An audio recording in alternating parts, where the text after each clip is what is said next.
Je vais vous présenter le rapport et l'ensemble des fonctionnalités qu'il contient. On arrive sur une page de garde, on va dire, avec 3 indicateurs principaux. Bien sûr, ces indicateurs ont été choisis arbitrairement ou par rapport aux demandes qu'on a pu recevoir. On voit qu'on peut switcher entre ces 3 indicateurs en cliquant dessus. Alors la seule différence est que la carte va s'adapter à ces indicateurs, c'est-à-dire que le rouge est fonction bien sûr des établissements, et donc indique si l'EHPAD en question est au-dessus ou en dessous de l'objectif. Si l'objectif 8,9% de taux d'absentéisme, vers l'ensemble des EHPAD a un taux d'absentéisme qui est plus important. C'est pareil pour les autres, mais on voit que par EHPAD ça peut être vert alors qu'en global ça peut ne pas l'être. Bien sûr, si on clique sur un établissement particulier, les chiffres peuvent se réadapter. Alors bien entendu, ça ne s'arrête pas là, on peut venir forer dans chacune de ces 3 branches. Ici, c'est plutôt ce qui concerne le financier.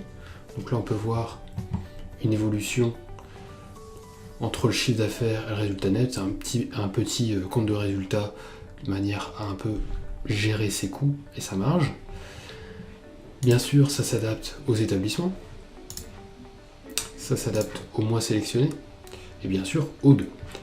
Ici, on a la possibilité de sélectionner son axe comparatif. Soit on se compare au budget, soit on se compare à N-1, c'est-à-dire à l'année précédente.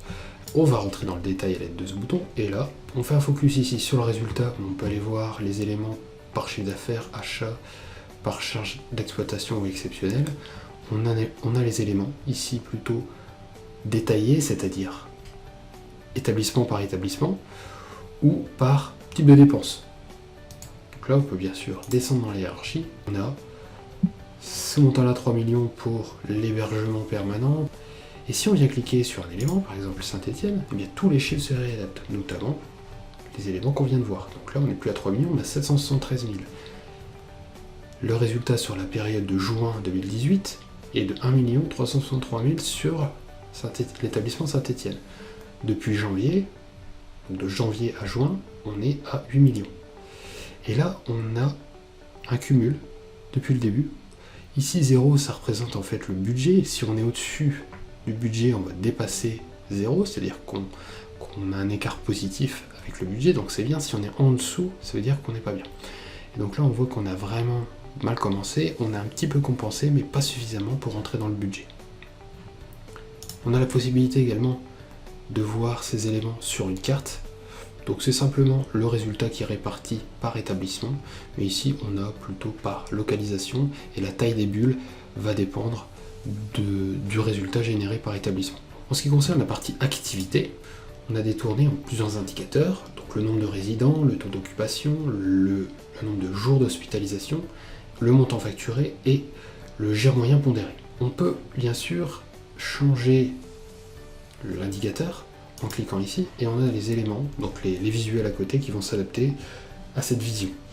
Si on va sur le taux d'occupation, on a un petit peu la même chose, on a une évolution au cours du temps du taux d'occupation, et ce qui est intéressant ici, c'est qu'on peut adapter ce taux d'occupation par rapport à un objectif. Donc là on a 85% d'objectif, mais si je l'augmente et je passe à 90%, on voit donc que l'objectif il est remonté, et donc les chiffres sont donc forcément moins bons.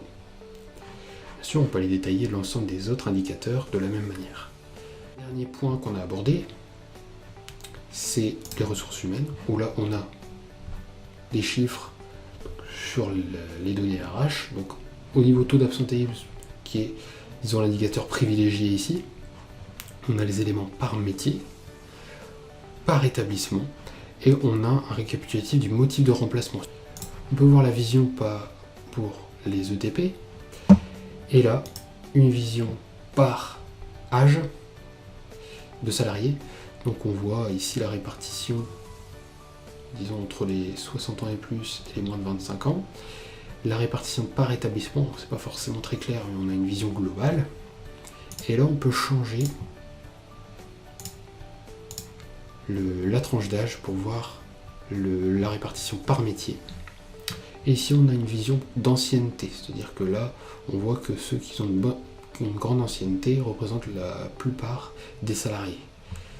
Et donc, est-ce que ça joue sur tel ou tel élément qui ont été observés? À voir, bien sûr, ça peut se réadapter par mois. Et par établissement.